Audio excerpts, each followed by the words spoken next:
আসসালামু আলাইকুম। উদ্দীপন trading company limited হতে আপনাদের সকলকে স্বাগতম। আশা করি ভালো আছেন। আচ্ছা, আপনারা কি গাভীর লাথি নিয়ে চিন্তিত? গাভীর লাথির জন্য আসলে দুধ দহন করতে পারতেছেন না?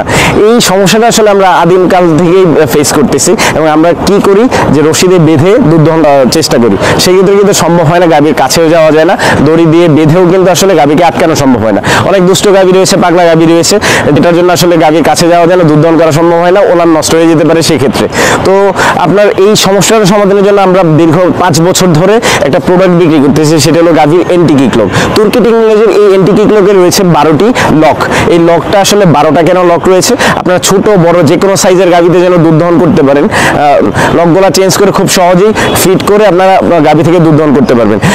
এন্টি কিক লক দিয়ে সহজে দুধ দহনের মেশিনেও যদি আপনারা লাগিয়ে সেট করেন, সেক্ষেত্রে আপনারা হলো গাভী লাথি দিতে পারবেন। এছাড়া আপনার ম্যানুয়ালও হাত দিয়ে দুধ দহন।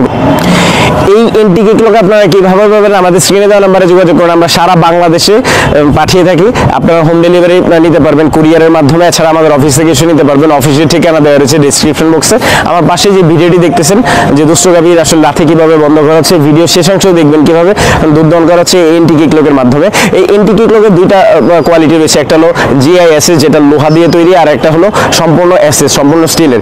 লোহার তৈরি যে এন্টি কিক লক রয়েছে সেটাতে আসলে মরিচা পড়তে পারে, আর যেটা সম্পূর্ণ SS এর এটাতে মরিচা পড়ার কোনো সম্ভাবনা নেই। 5 বছর পরেও যদি এই এন্টি কিক লক নষ্ট হয় SS এরটা, আমরা এটার জন্য দিচ্ছি লাইফ টাইম গ্যারান্টি। আর যদি কাজ না করে 3 দিনের মধ্যে আপনারা রিটার্ন দিতে পারবেন 3 দিন ব্যবহার করার পর। আমাদের চ্যানেলটি সাবস্ক্রাইব করেন, পাশে থাকা বেল আইকন প্রেস করুন। এখন দেখতে থাকুন দুষ্ট গাভীর লাথি কিভাবে বন্ধ করা হচ্ছে এই এন্টি কিক লকের সাহায্যে।